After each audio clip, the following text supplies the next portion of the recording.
in southern Texas. Will Robinson Smith, reporter with Spaceflight Now.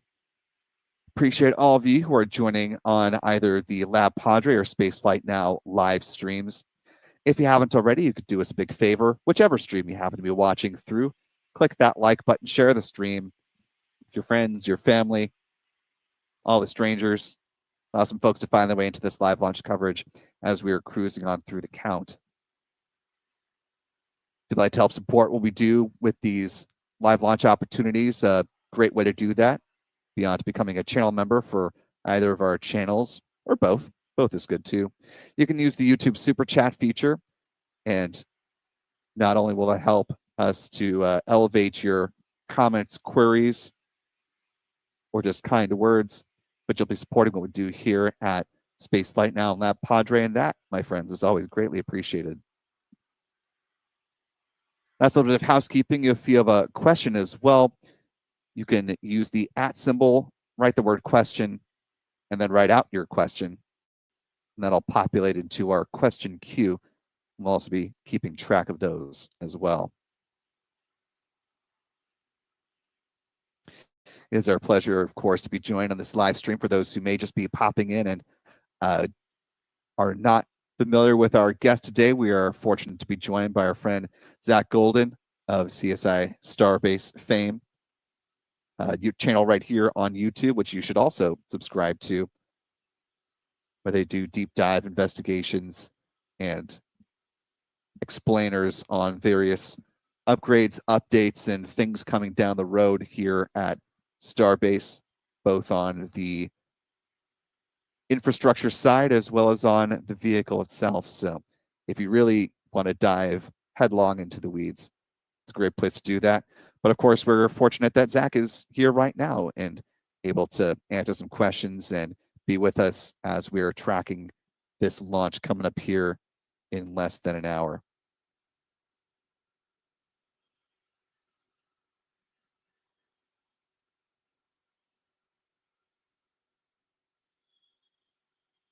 Yeah, we're definitely going to be starting to lose some visibility here from the launch pad camera once this pre-chill really enters its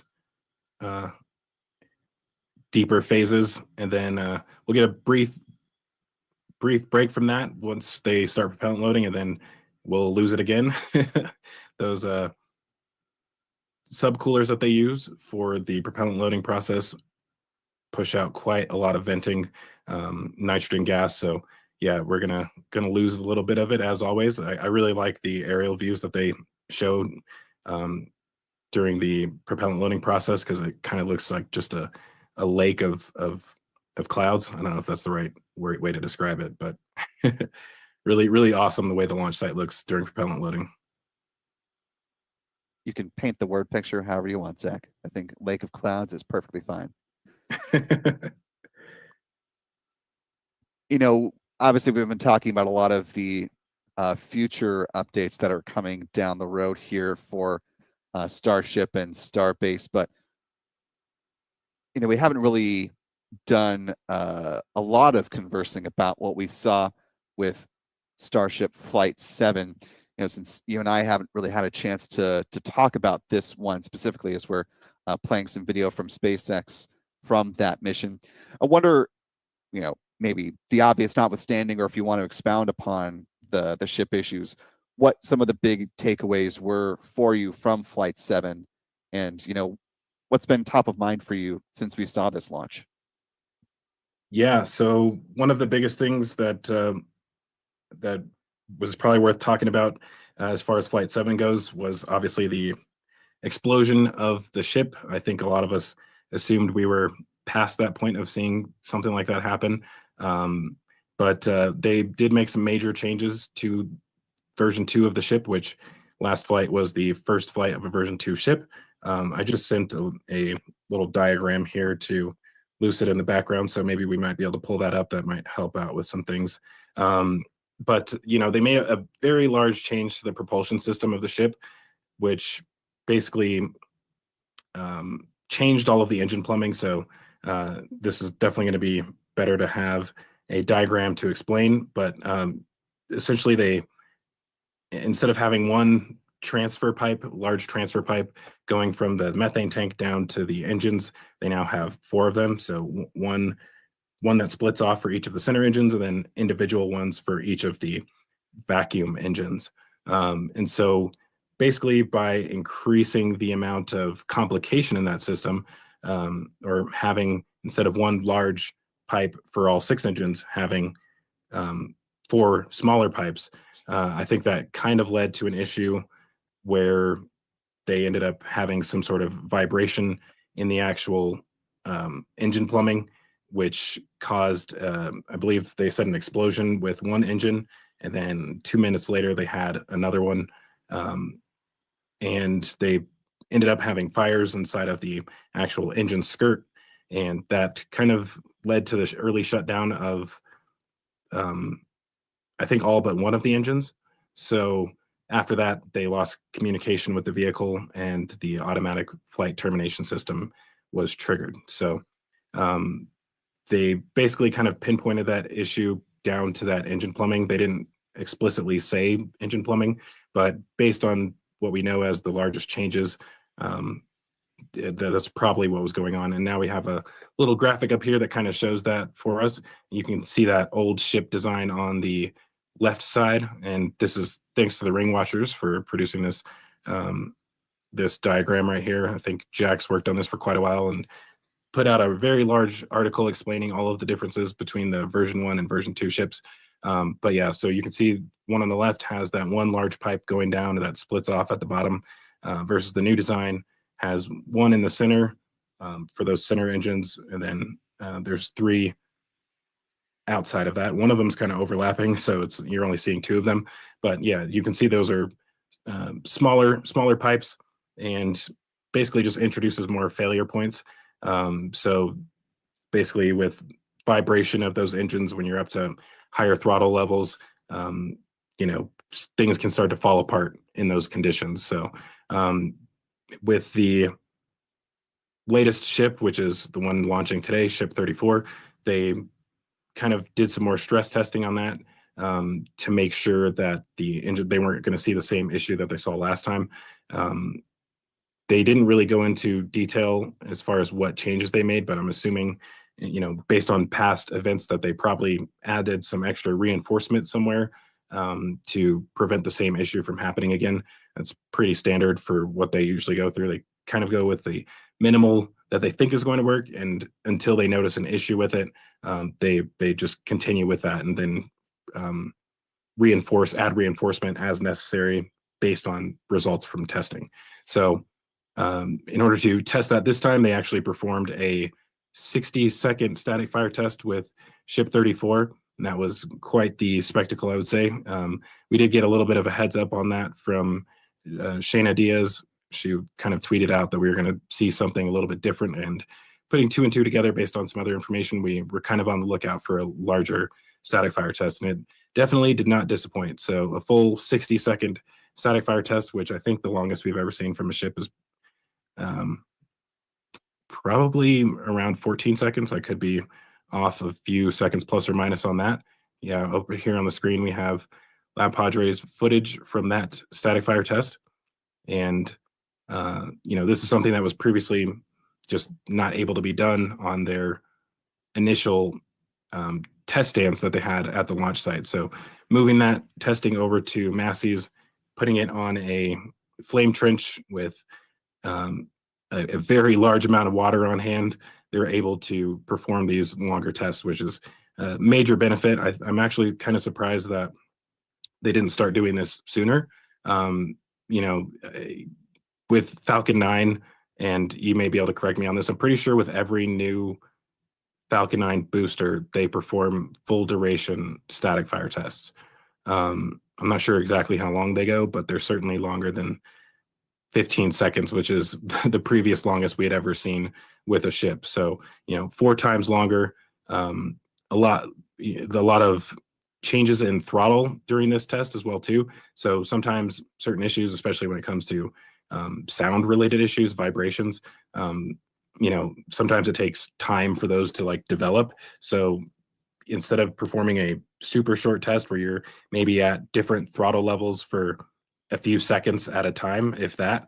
You're actually able to do sustained testing at certain throttle levels, which what they did here, they actually, I'm assuming, started at lower startup throttle, whatever that is, and then increase that, and holding those different throttle levels for certain periods of time in order to try and simulate the conditions that led to the previous incident. So everything seemed to go fine after this. There was some weird popping that happened after engine shutdown, but given that Ship 34 is out here for today's launch, I think everything must have turned out all right with that. They did take it back to the production site and do some final outfitting on it for a few weeks. But yeah, this was February 11th, so about 2 weeks. But everything seems to be fine, and hopefully what they learned during this testing makes them a little bit more confident that they won't experience the same issue this time around. Fingers crossed on that side. Want to make a quick note here, as we're currently T-minus 48 minutes, 30 seconds to the opening of the window and the first possible launch opportunity. If things are on track, fueling is set to begin here in less than 3 minutes at T-minus 45 minutes and 59 seconds. However, just looking at some possible indicators on where we are, NASA's Gulfstream aerospace plane noticed took off just after 3 o'clock Central Time from Houston, made its way down to the, just offshore in the Gulf. It has since made a couple of loops and returned back to Houston for a landing at about 4:26 p.m. Central, 5:26 p.m. Eastern.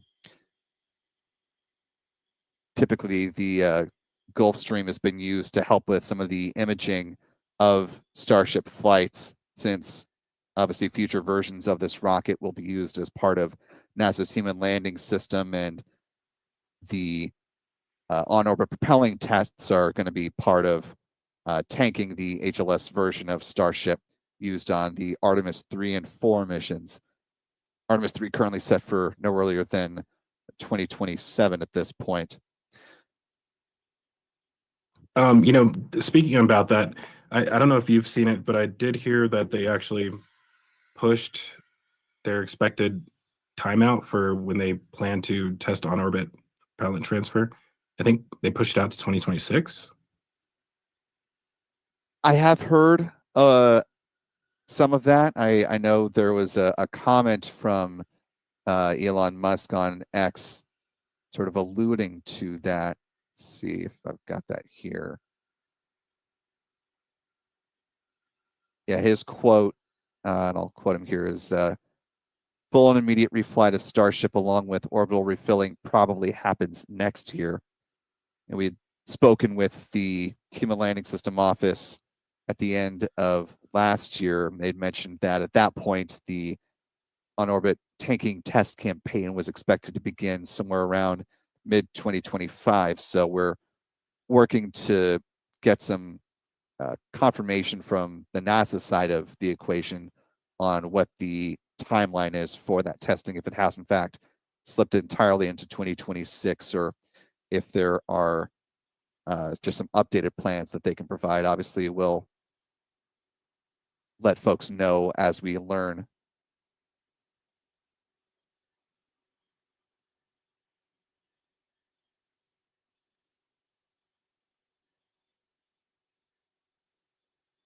Currently now T-minus 45 minutes, 28 seconds and counting.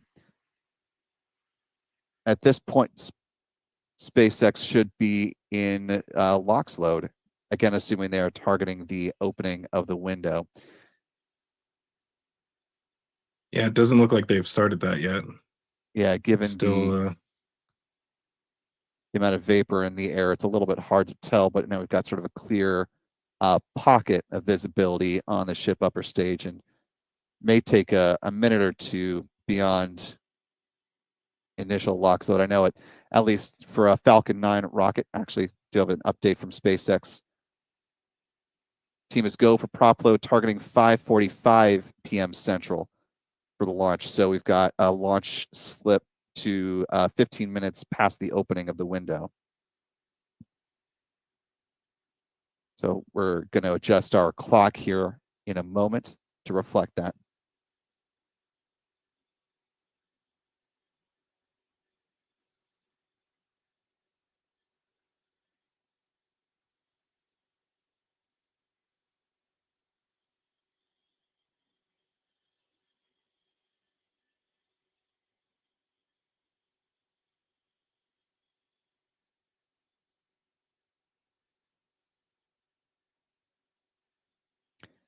And as you can see, our countdown clock has been updated to reflect the new T0 time, now currently at T minus 58 minutes, 53 seconds and counting, which, Zach, I'm guessing better aligns with the timing that we've been seeing with the couple of chill vents prior to really getting things moving here.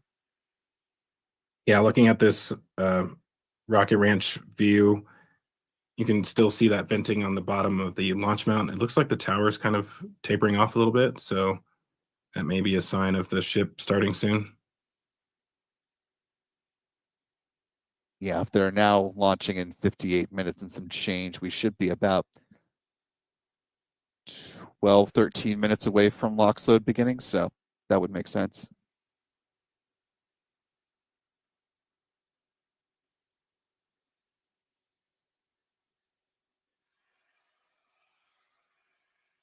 Yeah, seems like not as much venting as normal from the tower, so that's a bit odd.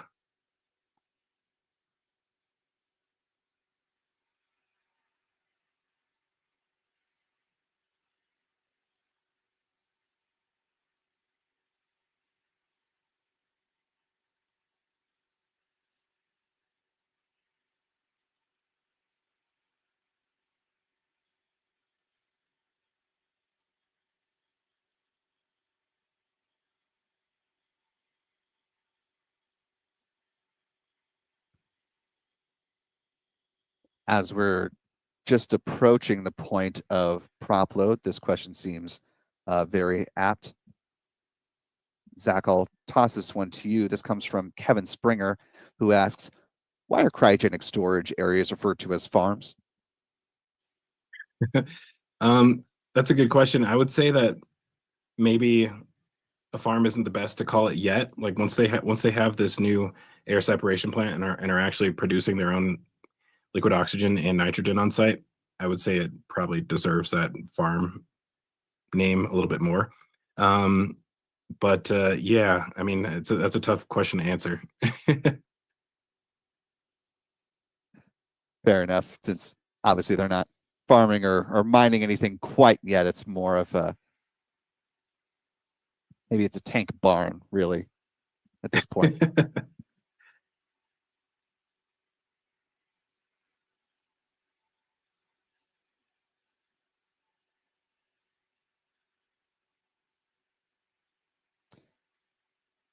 I'll point this in your direction as well, since you've got a pretty good grasp on sort of the future flow of things. This coming with a 5 pound sterling super chat from the Spaceflight Now stream, asking, with how fast the Starship program is moving and innovating, where do you see the program in 5 years, 10, 25?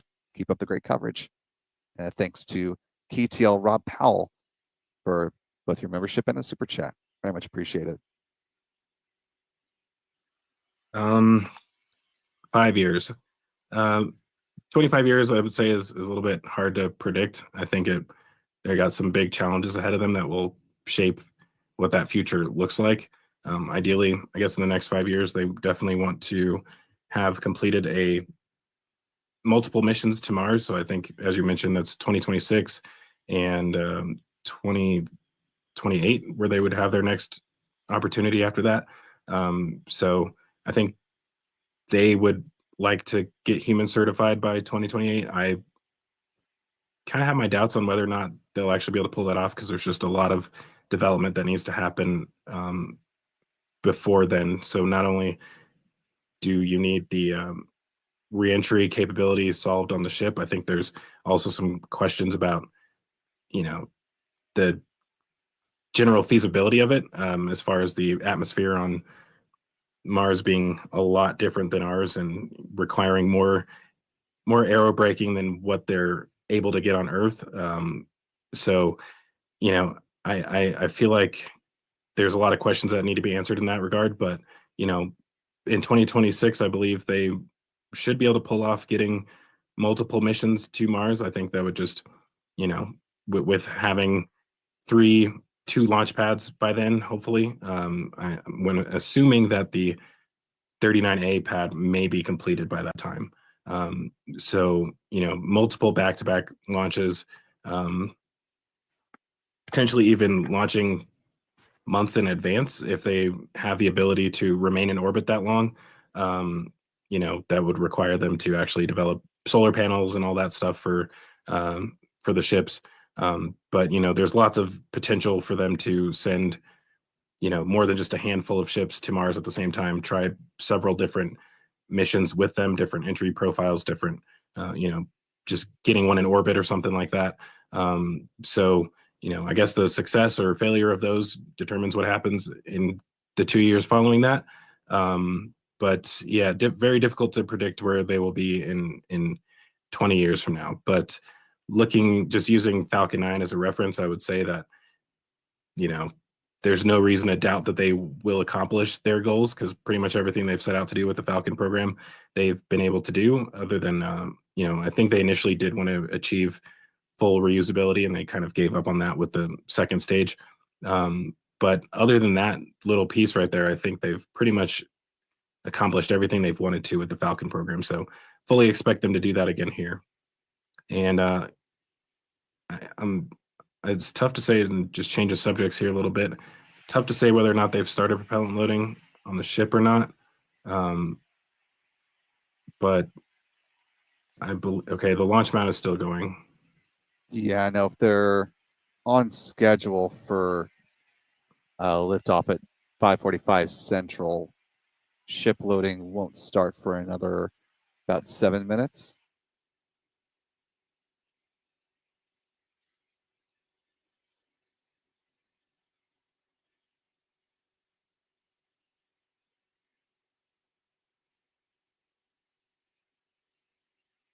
So making headway, certainly.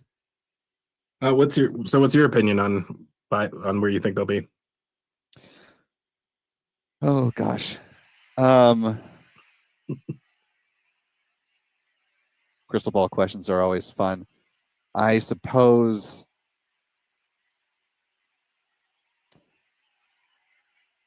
over the next 5 years, obviously we hope, you know, in the front half of that time frame, that they'll really start to have a good grasp for,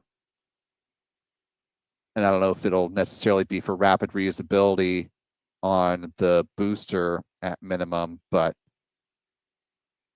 I think they'll start to build a cadence that is good enough to allow for the on-orbit refilling. Obviously, that's going to be really important for the Artemis program and for sending, you know, cargo eventually to Mars and enabling future crewed exploration of the red planet.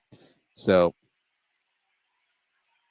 I'll keep my thoughts within the 5 year time frame. I think they'll start to get a rhythm down with on-orbit refilling over the next 5 years, and that'll be kind of the biggest highlight. I mean, that's going to be breaking some big ground.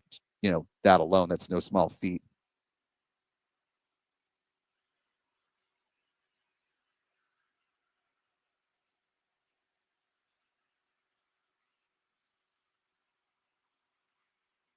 I think given the infrastructure that we've seen with the Star Factory, that we'll see obviously an increased cadence, not only of the Raptor engines, but also hopefully of the ships and the boosters to enable that rapid time turnaround.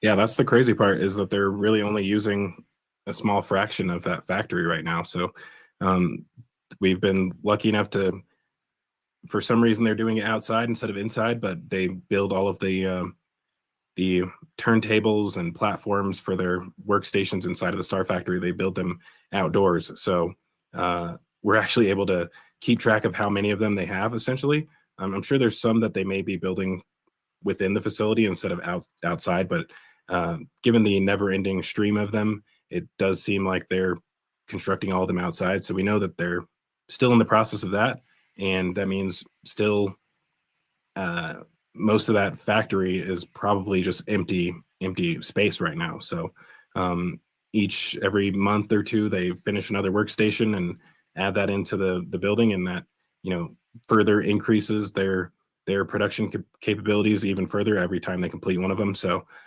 yeah, we're going to see things ramp up here. I think it'll probably take them another 6 to 9 months to finish all of that, as far as getting all of those workstations online. But once they do, it's going to be crazy to see what becomes the bottleneck at that point. If it's the launch site, or if it's waiting on vehicle readiness, or waiting for additional approval to actually increase. So I think right now they're shooting for 25 launches per year, but that's definitely going to increase. I think initially people thought there would never be more than 5 per year, which they still have not exceeded that yet, but we do know that they're planning for at least 25 now. And I expect that to just continue to increase year over year, essentially.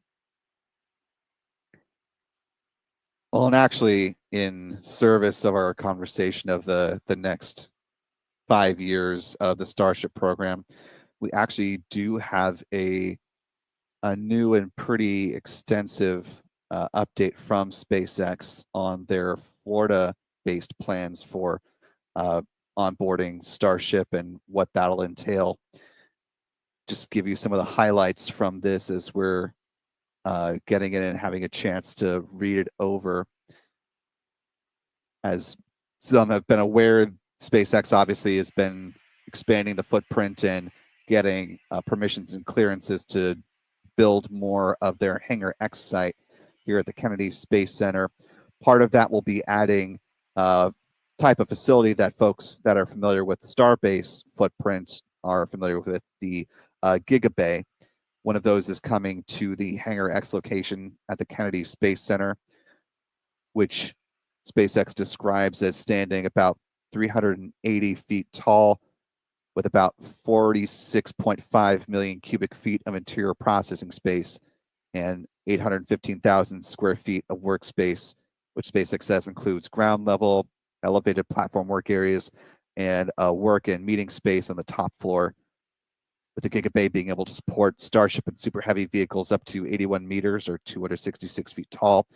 And will provide 24 work cells for integration and refurbishment work, along with cranes capable of lifting up to 400 US tons that are comparable, or I should say compared to the Megabay in Starbase. I'll quote them directly here. Quote, Gigabay provides more than 11 times the square footage for workspace, 19 additional work cells, more than twice the crane lifting capacity. SpaceX goes on to say that the preparations for that Gigabay in Florida are already in work, and they expect to have that new facility operational by the end of next year. And there's also at the same time another Gigabay in the works at Starbase, and similarly they also expect that to come online by the end of 2026. We're going to be bringing you just a moment here, live view from Launch Complex 39A here in Florida, so we can give you a visual aid as they're working on the Starship tower there, that you can see that it's been in work since 2022 when they began stacking those tower segments. Also just want to pause and note that we're T-minus 45 minutes, 5 seconds and counting. LOX load is now underway, assuming SpaceX is still on track. Ship fueling is set to begin at T-minus 42 minutes and 59 seconds. Going back to Florida for a minute here. SpaceX says in the coming months, they're going to be building and installing the PADS deflector system, similar to what we see here at Starbase. And they say pending completion of environmental reviews, they intend to conduct Starship's first launch from Launch Complex 39A in late 2025. There's some more details to go over here, but Zach, bringing you back in, just threw a lot at you and the audience, lots that are in the work here in Florida. Your first reaction to some of those timeline updates that we're getting now from SpaceX? Yeah, that's pretty exciting. I mean, the building that facility at Starbase is going to take quite a while because they do need to clear some of the buildings that are currently there. So Stargate, the Stargate building, which was part of their engineering building, I believe, a lot of office space in there. They will need to move all of that over to their new office building, and then probably demolish that building, demolish the high bay, and start construction of that. And I think just based on the footprint, it may potentially expand beyond. And we now have a picture right here of what the one in Florida will look like. So this one right here appears to basically be attached directly to the Star Factory. So that's interesting. They'll basically flow from that building straight into the Giga Bay. I think it's going to be a little bit different at Starbase because, well, I suppose it is possible for them to attach it directly to the factory. However, doing so would, the process of doing that would eliminate their main access way for the ships. So I'm not sure if they would be able to actually attach it directly to that building or not. But, to achieve opening that before the end of next year, I believe they probably are going to have to start that scrapping those other buildings sooner rather than later. So I think, after each launch, we do see an uptick in some form or another, whether it's the launch site construction, tank farm stuff, or even things at the production site. We always see new things pick up pretty much immediately after a launch. So that'll be one thing to be on the lookout for, is for them to actually start that process.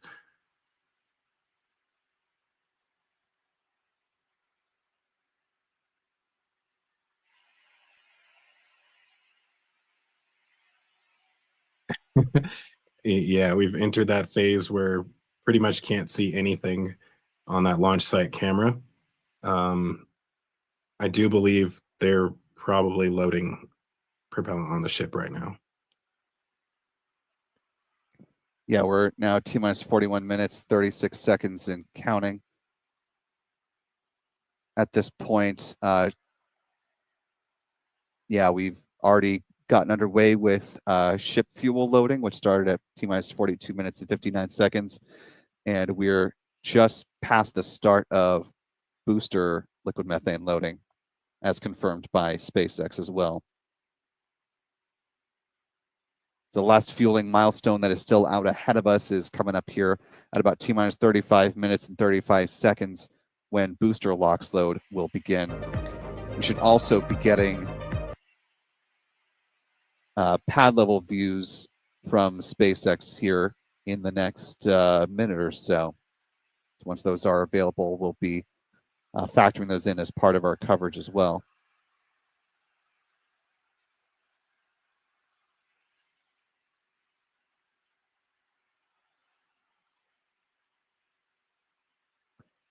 Yeah, it appears SpaceX did just go live. Yep, that's certainly a good sign that things are moving along.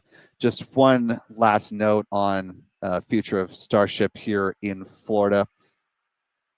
As those have been tracking the Starship program here in the Sunshine State, not only is SpaceX interested in using Launch Complex 39A for future launches of Starship, but they're also wanting to take a look at Slick 37 over at Cape Canaveral Space Force Station. Environmental reviews are underway on both locations right now.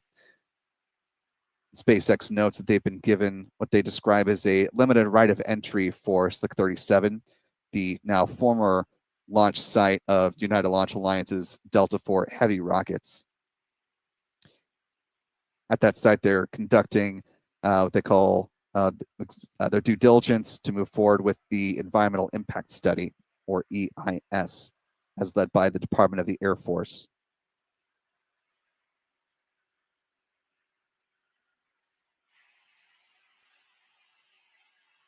Now getting views from a drone operated by SpaceX. We'll continue to check back in as we get some views out around the pad that are a little bit clearer than what we're seeing with our cameras right now. It's a little bit foggy at this point.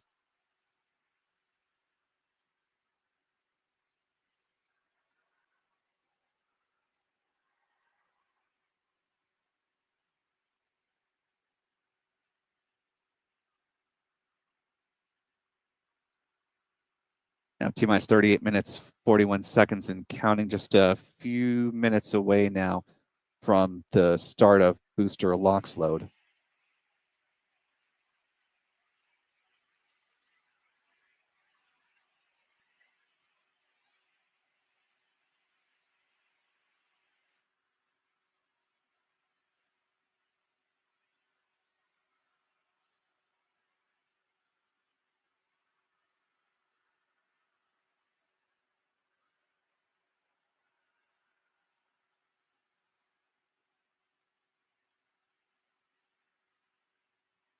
I wish they would show this propellant loading view for the entire webcast, because it's really awesome seeing the way all of this venting is happening on the ground level. A little difficult to see when your camera is at the ground level.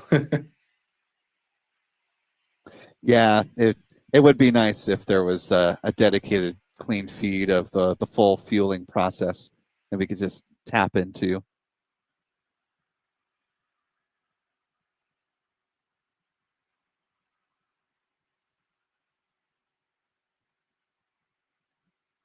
SpaceX notes that they are still tracking towards a 5:45 p.m. Central liftoff. No technical issues are being tracked. Weather green, as you can see in the upper right-hand corner of the screen. Range also green, so there's no vehicles or aircraft that are in range of the rocket in the keep out zone.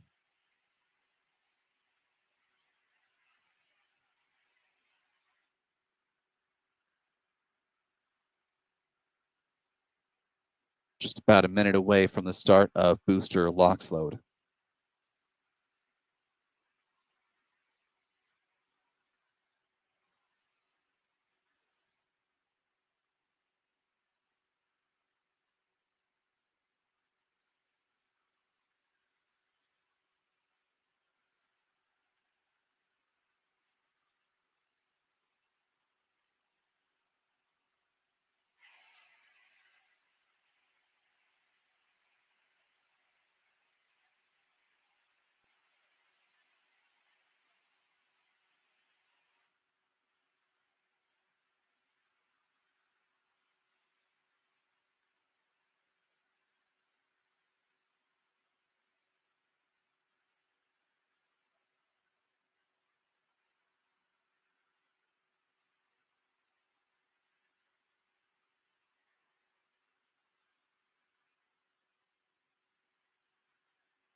Now T-minus 35 minutes, 35 seconds and counting.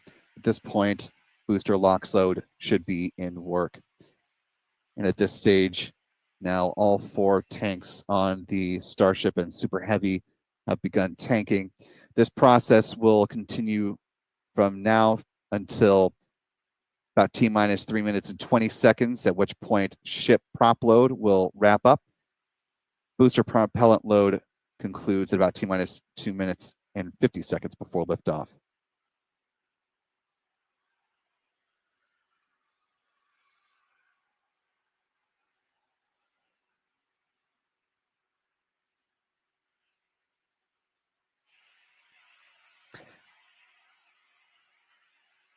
Zach, as we're approaching the final 30 minutes of the countdown, one thing that we haven't really talked about at this point in our coverage is one of the mission objectives that SpaceX has on this flight that was unable to be accomplished because of the early demise of Ship 33 last go around, which is the deployment of some dummy Starlink satellites. Now, because this is a suborbital flight, they will not be deployed into orbit. They will follow the same track as the ship upper stage if all goes well. There were 10 on board the ship last time. There are 4 on board this time, taking a look at some video of the hot staging process. But as far as the payment deployment part of this mission, Zach, how critical is it to actually see SpaceX execute on that this go around in your mind? Yeah, I think it's definitely going to be really important. I'm kind of surprised that they haven't done it before now. Obviously, they were kind of on a reduced. I think they would have done it sooner for a various amount of reasons. For one, on their earlier flights, they had issues with the actual structural integrity of the payload bay, so they weren't able to test out anything on those first few flights. They actually ended up welding the payload bay door shut. On the next few launches, they were doing some testing of the actual door. I think that was flight 4 or was flight 3 that they did testing of the payload door. I think that was actually 4.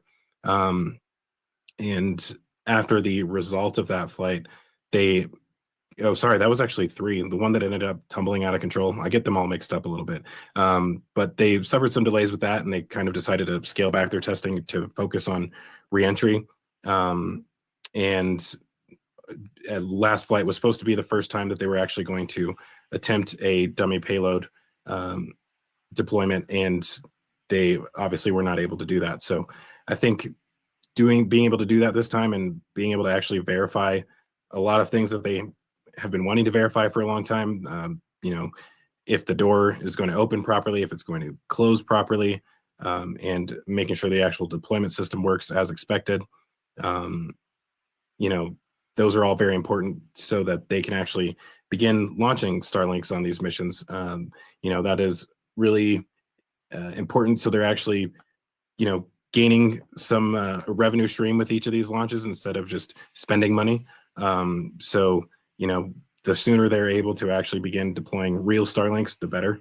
And, that'll actually start to make Starship kind of carry its own weight a little bit. And right now, I feel like it's kind of been riding off of the work from Falcon 9 as far as capital expenditures go. So, I'm really excited for that test today. I think with having 4 of them on board, we're not sure whether or not they have cameras on them, but we are hoping that we may see some unique views of cameras on the actual payload. I'm wondering how that would work. I guess it just needs a short range antenna from the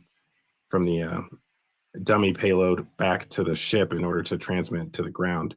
And they did seem pretty basic as far as mass simulators go. We did watch the install of those dummy Starlinks the other day, and they basically seemed like just basic frames with panels on them that didn't have anywhere near the amount of functionality as or even the same form factor as the real Starlinks. So wondering if we'll actually see any type of camera on them today.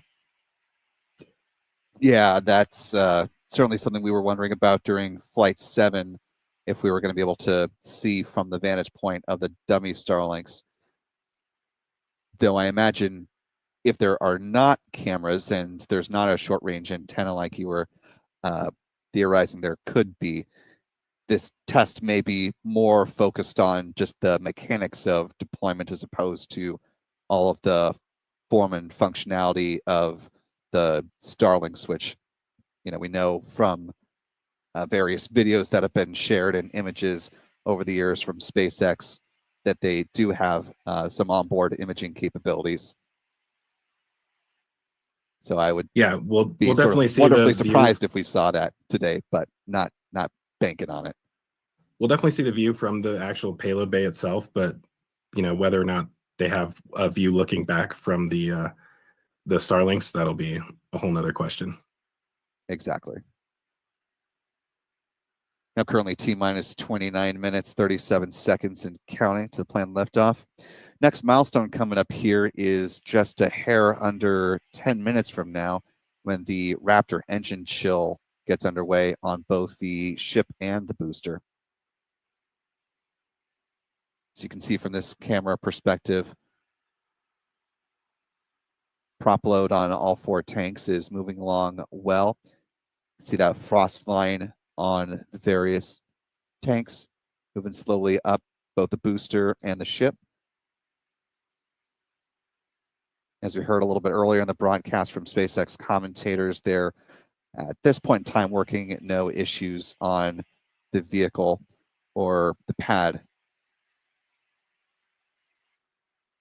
Of course, stand by for any further updates should that change, but fingers crossed that they are still moving towards a good liftoff of the fully integrated Starship rocket here in less than 30 minutes.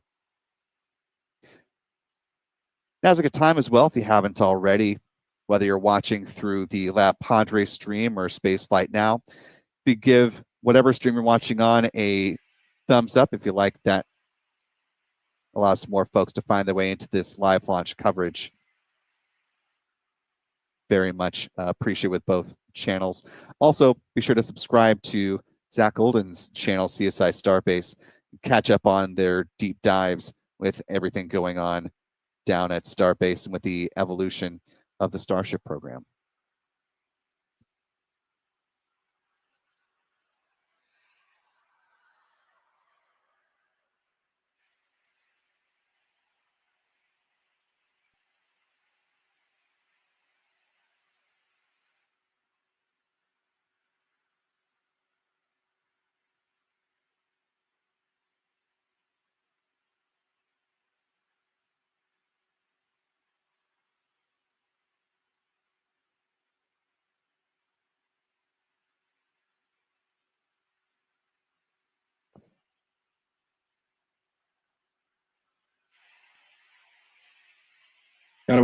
Gotta love the way these drone camera views allow you to see some details that you're not able to see otherwise. All the venting occurring on the ship and booster.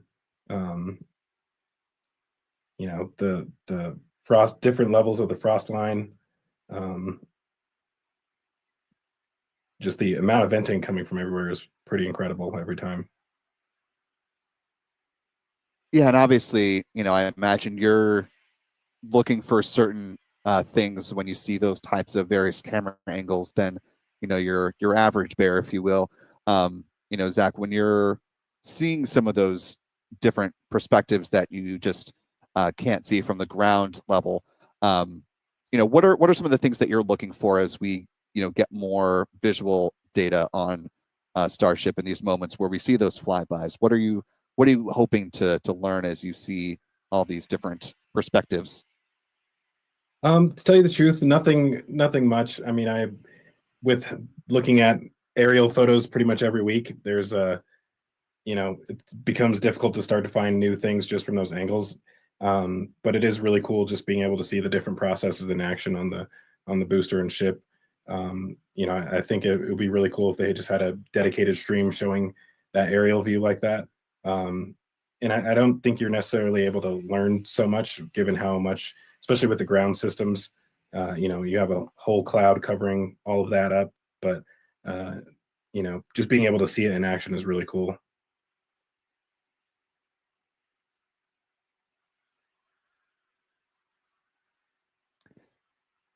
Also, whether or not this may be an indication of what we'll see during flight, you know, throw all the grains of salt you want onto this, but ex-user Robin was talking about just a little while ago, hoping to see a satellite cam for deployment of the dummy Starlink satellites, which that comment was, you know, for what it's worth, liked by Elon Musk. So read into that what you will, but perhaps there is hope that, assuming SpaceX is able to do a good deployment demonstration, that maybe there are cameras on board and we just might see that on satellite perspective. We'll just have to wait and see. As far as the timing of that, that's coming up in the mission post liftoff. It's to happen at about T plus 17 minutes and 24 seconds.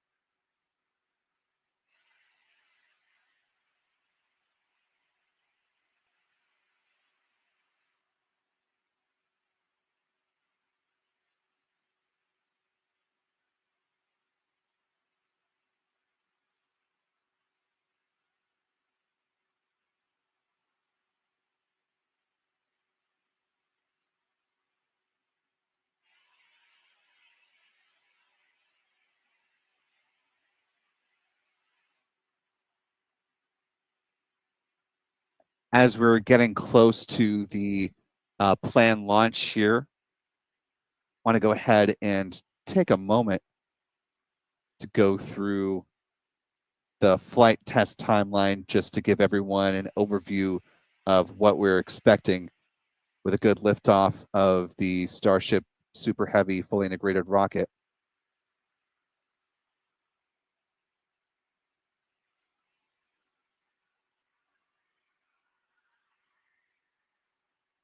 And we did hear that there is a hold in place. The SpaceX commentators were talking over it, so it's a little bit hard to make out what they're saying. Let's go ahead and listen in for a second. We heard that an operator hold got in, so they are troubleshooting one issue. As we continue to move through prop load, we'll get some more details on what caused the hold and if we start to reset to a new T0. We are still loading prop on the vehicle, so essentially putting that hold in means that if we get through everything and we hit that T minus 40-second mark, we'll hold there and wait to clear the issue if we haven't cleared it at some point in the next 20 minutes. Yeah, for those that are unfamiliar, that T minus 40-second period is an opportunity to troubleshoot, unlike our Falcon timeline. So we do have a little bit of leeway. Yeah. Continuing on with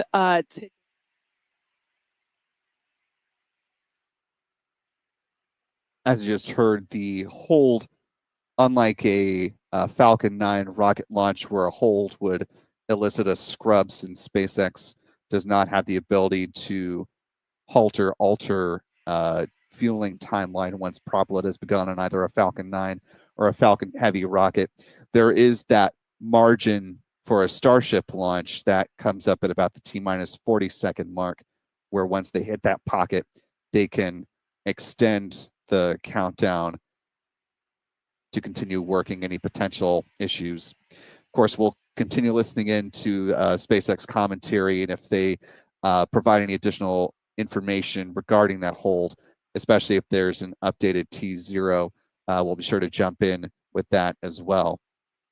Currently, they are still counting down towards a liftoff coming up here at 5:45 p.m. Central, 6:45 p.m. Eastern, 23:45 UTC for our friends around the world. As we're getting close to the conclusion of the countdown, though, we do want to bring in a new voice, part of the Lab Padre team, Nathan Ziegler. If you can hear me, welcome into the show. Glad to have you with us. Yeah, great to be here. Always exciting to get to watch Starship launch again. And so looking forward to hopefully getting past this hold and moving forward with the launch. Yeah, and since we haven't, you and I had a chance to talk about all the goings on with this mission, go ahead and bring you in on this point that SpaceX is highlighting right now, some of the updated heat shield tiles and the various experiments, the dozens across the ship upper stage that are being tested as far as having better and ultimately working towards a fully reusable heat shield. Just wanted to get your top level thoughts on what you're expecting to see with some of these tests and the importance of getting this Block 2 ship through peak heating today. Well, with them wanting to start catching ships so quickly, I think this is an important test today, and I'm curious to see how the metallic ones handle, especially the ones that are cooled. To how will they handle reentry? There's a lot of different things. I wish we knew more about all the various types of tiles and various materials they're using. But it's the metallic ones I think that I'm the most curious about.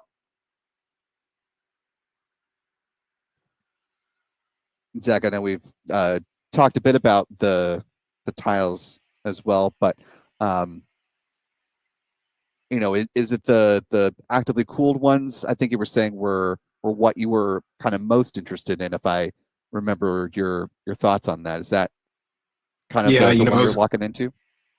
Yeah, I was kind of hoping they were going to explain a little bit more about them, but they've kind of just given just a general announcement that they're there. They don't really talk much about how they work. It's really difficult to see any details with that because a lot of that stuff is going to be under the skin. So I do think it's really interesting topic that hopefully in the future we'll get more information.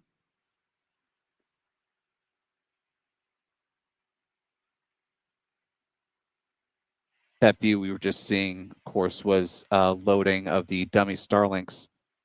This is a rendering of what an operational Starship would look like on orbit, deploying those version 3 Starlink satellites.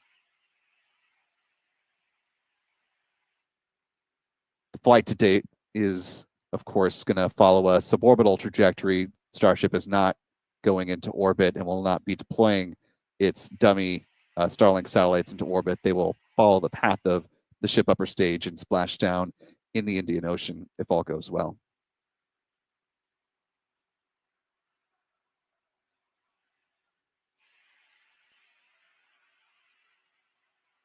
Excuse me, they will burn up, not splash down.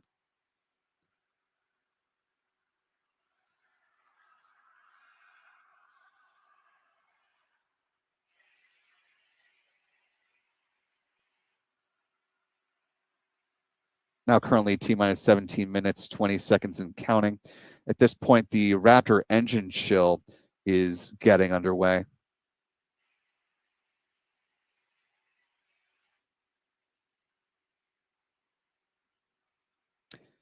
Actually, this is a really nice view. This is SpaceX explaining the deployment of their mobile remote cameras that are deployed in the Indian Ocean that capture views like the one we saw here with Flight 6 of the splashdown of the ship upper stage in the Indian Ocean. So we should be getting some good views of that on this flight, again, assuming that ship survives better than it did last time.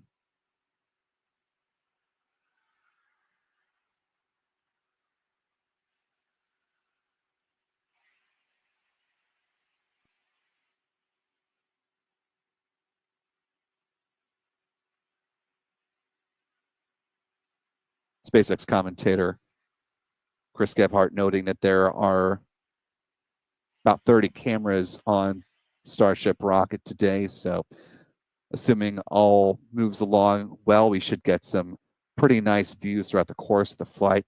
See how many of those camera views SpaceX decides to loop into the broadcast.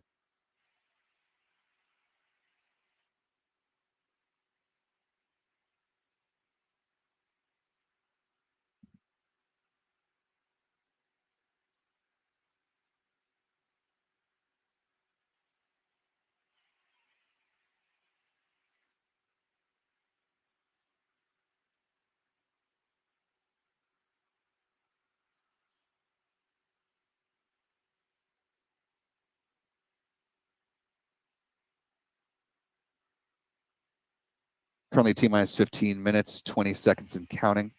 Let's go back to that flight test timeline since we were interrupted with the update from SpaceX when we were just about to get into the flow of this here. Following liftoff, about 2 seconds post T0, the rocket will pass through max Q, or the point of greatest aerodynamic pressure on the vehicle, a little more than a minute into the flight. Then we'll see the booster MECO, which on a Falcon 9 would be main engine cutoff. For a Starship booster, that is most engines cut off. That'll be followed by the release of the hot stage, or the hot staging point, which is stage separation, where the Raptor engines on the ship upper stage will ignite and the ship upper stage will separate from the booster. Super Heavy booster B-15 will perform the start of its boost back burn. That starts at about T plus 2 minutes and 45 seconds, lasting until about T plus 3 minutes and 30 seconds. The hot stage ring will then be jettisoned a couple seconds after that.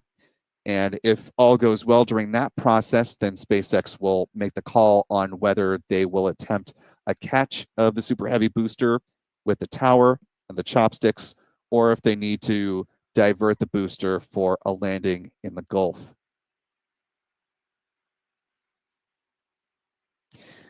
If a catch attempt is made, the booster landing burn start will happen in about T plus 6 minutes and 37 seconds, with the landing burn shutdown and catch attempt just before the 7-minute mark.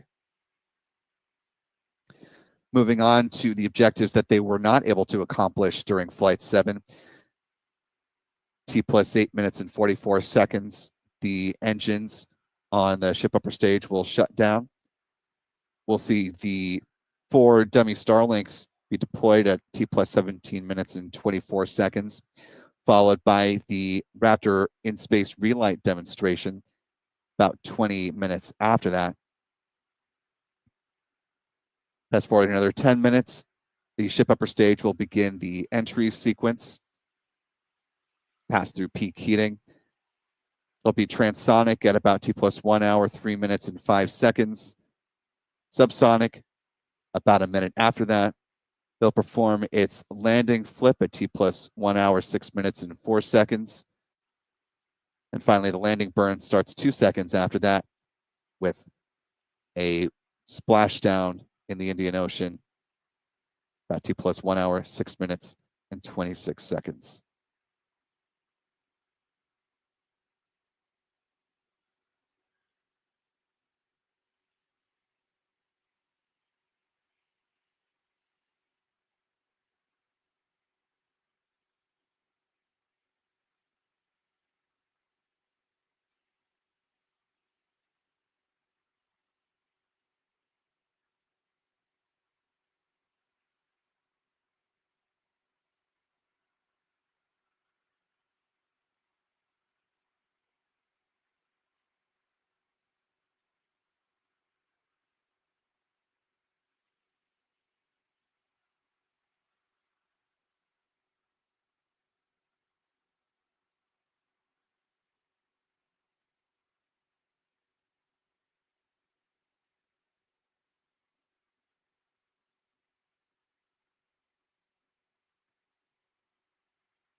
Yeah, so one interesting thing they did mention that they're expecting Pad 39A to come online before the year's over. So that's going to be very interesting. A lot of work required to get that going. I think I feel like they have a lot more to worry about as far as delays go.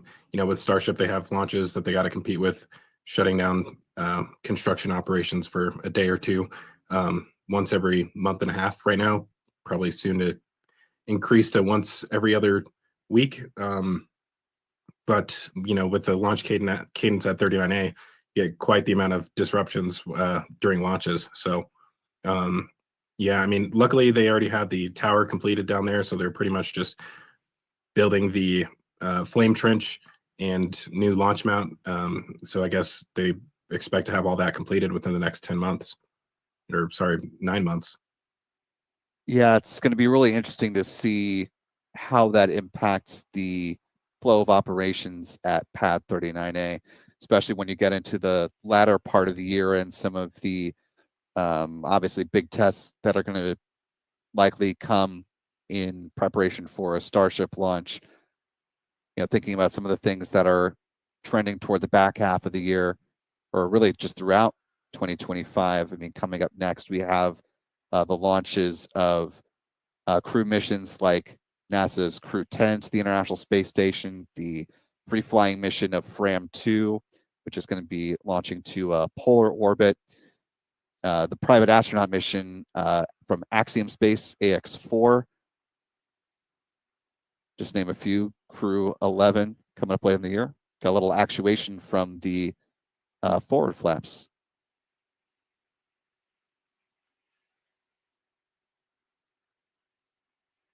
A great view of one of the aft flaps, I believe this is.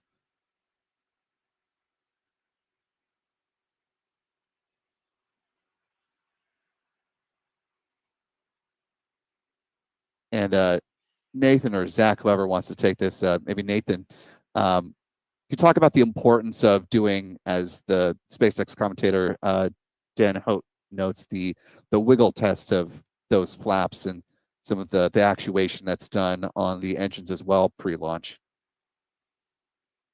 That might be better for Zach to answer that question. Well, I believe I think a few minutes ago those flaps were stowed, so I think it may just be a normal thing where they, have already performed those flap tests. I think they even do them inside of the mega bay, but I believe they were in that stowed position, so they just finally moved them out. But obviously, making sure all of your important hardware is working before launch is really good. I think they just try to keep that crosswinds as low as possible by keeping them stowed leading up until the end of propellant loading. Yeah, I guess the wiggles are a lot like when you have an aircraft. No matter how often you fly it, you have your checklist. You go down and you check all of your elevators and ailerons and so forth to make sure they're working. And I would imagine it's the same kind of a deal as they go through their checklist. Is those wiggles are there, even though they assume they'll work, they go through the wiggles to make sure everything's working correctly and being sensed correctly. Exactly. Currently T-minus 7 minutes, 12 seconds and counting. We're approaching the conclusion of prop load here. This is just a replay of the booster catch from previous launch.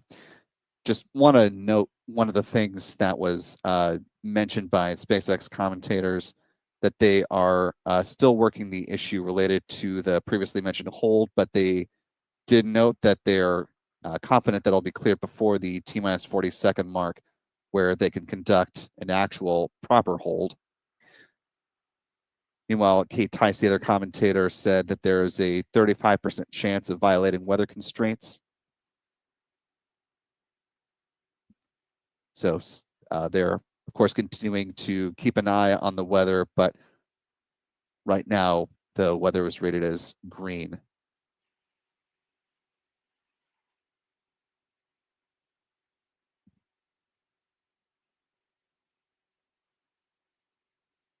Fortunately, from a visibility perspective, folks, especially that have an elevated view of the launch from South Padre Island, this is pretty much what you're seeing right now, a grayed out view of Starbase, and you might see a ball of light appear and ascend into the sky, but it's not going to be super gorgeous launch viewing today, unfortunately, for those that are to the north of the pad.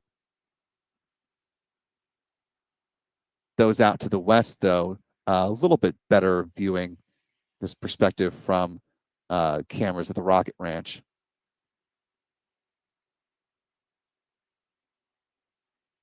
It's not quite as bad as it was during SN-15's flight, but kind of gives off those vibes. Yeah, of course, with a program that's trying to increase its launch cadence, you're just going to have to deal with weather conditions that are, suboptimal for viewing. But from SpaceX's perspective, obviously, the data from the flight is the most important part of all this.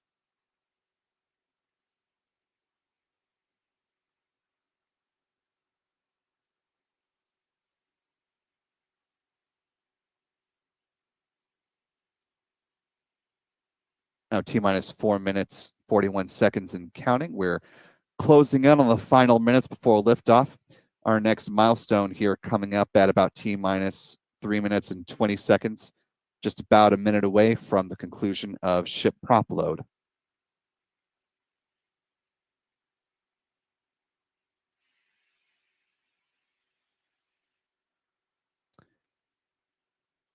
Nathan, Zach, and I have had a chance to talk about this a little bit earlier, but top level, what's your main focus on this mission? What are you mostly watching for with this flight? Definitely Ship 34's performance in regards to reentry, because they are getting so aggressive, and I understand why. They want to really see how far they can push the ship, and especially in getting ready to possibly catch the next ship. So just seeing how that does, curious, and we may not even get to see how the tiles around the two little catching points, how they do. So that's kind of the area that I'm curious about. It's neat to see the booster catch. I know everybody enjoys that, and I don't want to put the cart before the horse, but it seems like they kind of have that down pretty well. And so really seeing how the ship does.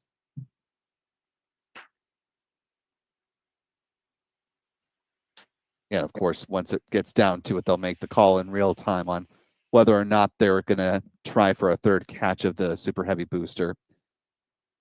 Now approaching 3 minutes and counting. At this point, the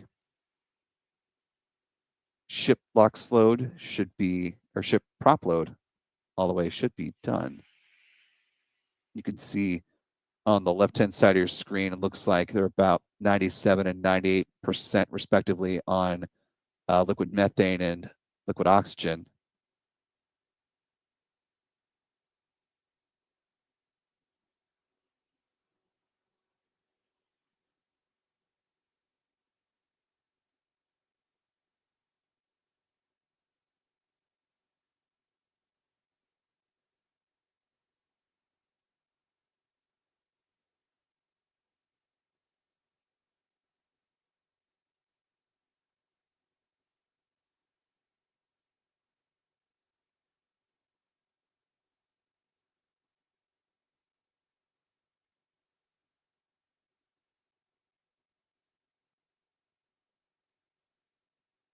Now less than 2 minutes to plan liftoff.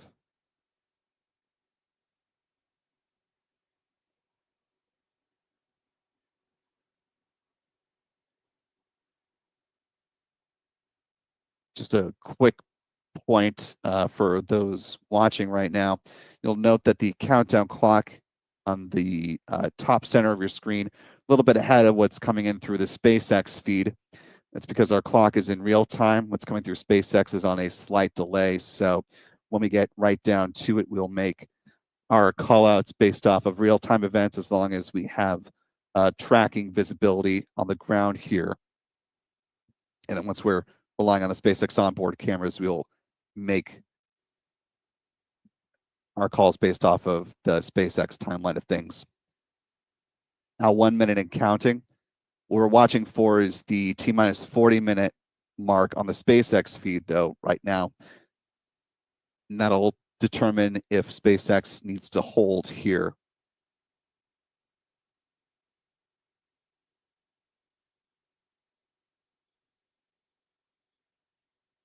Less than 40 seconds in real time. SpaceX commentator Dan Hote notes they are going to hold at T-minus 40 seconds. So once they hit that mark, the clock will stop.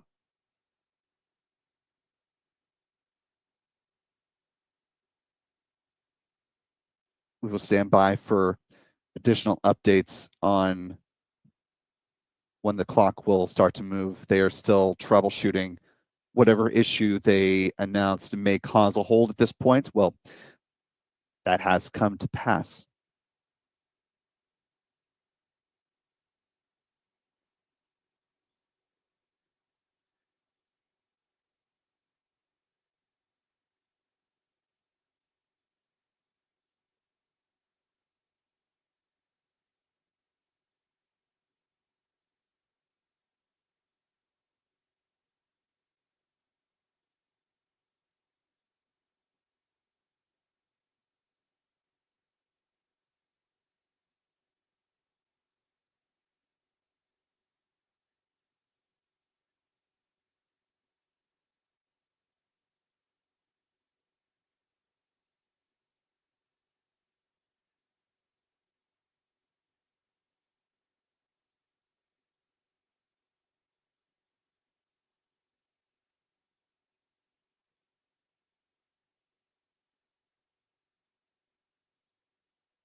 Just a quick note for those who may be jumping into the live stream either on Lab Padre or Spaceflight Now.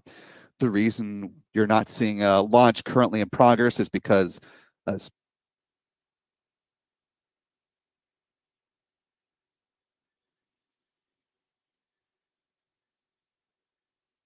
SpaceX team is troubleshooting an issue. Sounds like they do have a solution that'll be put into place, and they should be able to pick up the count here momentarily. Standing by for further.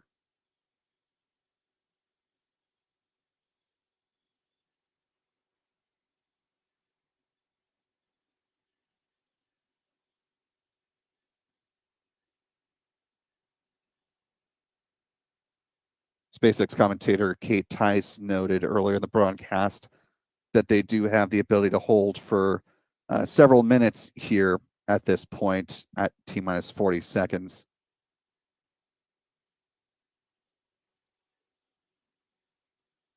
So they do have some wiggle room here, unlike a Falcon 9 launch.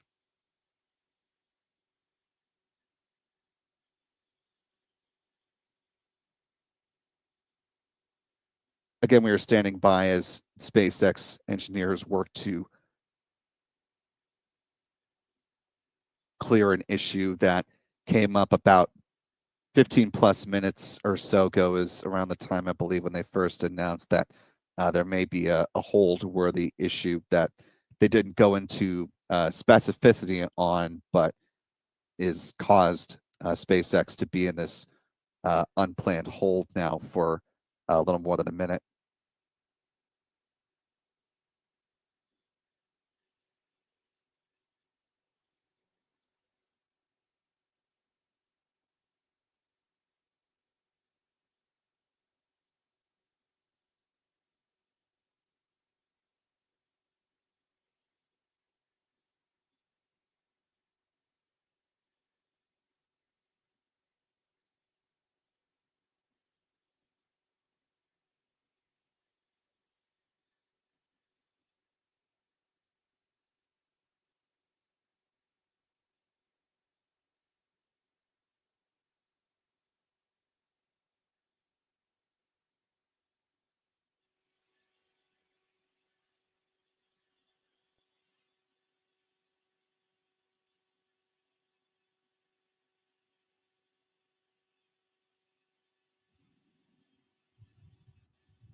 All right, and if you're just tuning in, we are still holding at this T-minus 40-second gate. We cleared an issue on the booster that we were working up until the hold, still working one on ship, and team still continuing to discuss in the background. We can still hold here for several more minutes. If we're not able to resolve the issue or find a workaround, then we would have to essentially scrub and stand down for the day. If that does happen, we can go as early as tomorrow, but that clearly depends on what work we might need to do to fix any issues. So just obviously stay tuned. But right now, we're a little over 5 minutes into this hold today. We've got a couple more minutes that we can hold at T-minus 40 before we have to kick out. Essentially, looking at a lot of those propellant temperatures on both vehicles, you want those to stay in pretty specific ranges for engine startup and things like that. That's what generally drives how long we can hold at T-minus 40. So still hanging out. As soon as we hear an update on the ship, we will let you know.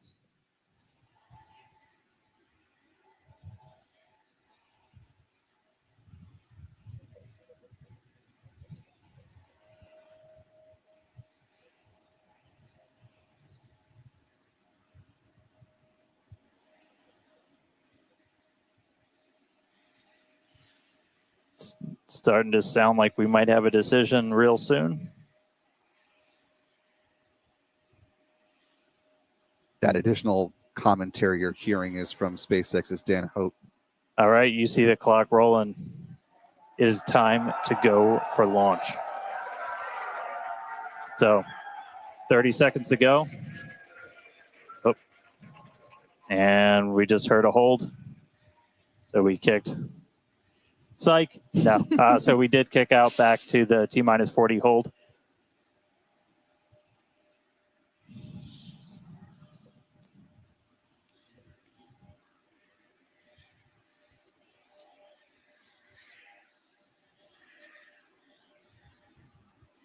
It's nowhere near as bad, but this reminds me of the Blue Origin launch or the Blue Origin testing where they constantly had to push back the timer. Yep, adding 20 minutes and then another 20 minutes. Yeah. Fortunately, I don't think SpaceX has All either. right, so as we started counting back down, we did trip a few more holds automatically from the booster itself. So we are now going to hang out here again at T-minus 40. They've got a couple more troubleshooting steps that they can take. If we're able to get through that, we can start counting down again. If not, we could always offload and try again on either tomorrow or another day. But right now we're not done for the day yet. Still holding at T-minus 40 seconds. And as soon as we hear some more or start seeing that clock move, you will know if we're going to go for our launch attempt today or if we just try it again another day. So keep listening in, and we'll have an update shortly.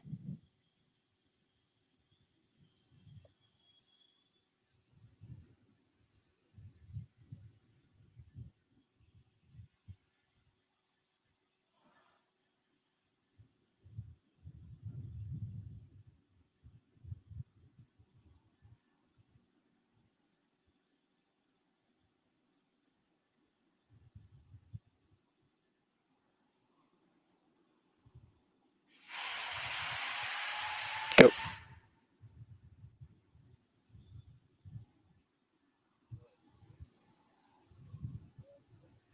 All right, and we did just hear the call. We are going to offload for today. So we had a couple of holds trip as we started counting down from T-minus 40 again. And it's not something we can change with small config tweaks. So we are going to offload our prop and then try again another day. So we're able to fully tank the vehicle. We're unable to lift off today, but just because we don't go today doesn't mean we're not going to go tomorrow or one of the days coming up. So we are going to start offloading all of that propellant on the booster and the ship. As we talked a little bit earlier, we can go as soon as 24 hours later. We won't know that for sure until we dig into everything that kicked us out of our attempt today. So obviously just keep an eye on all of our updates. So we are expecting could be about 24 hours, but we will definitely let people know. Yeah. So we want to thank everybody for tuning in. And as you've just been hearing, unfortunately, there will be no launch today. SpaceX has officially scrubbed the launch attempt, first due to previous issue that it sounds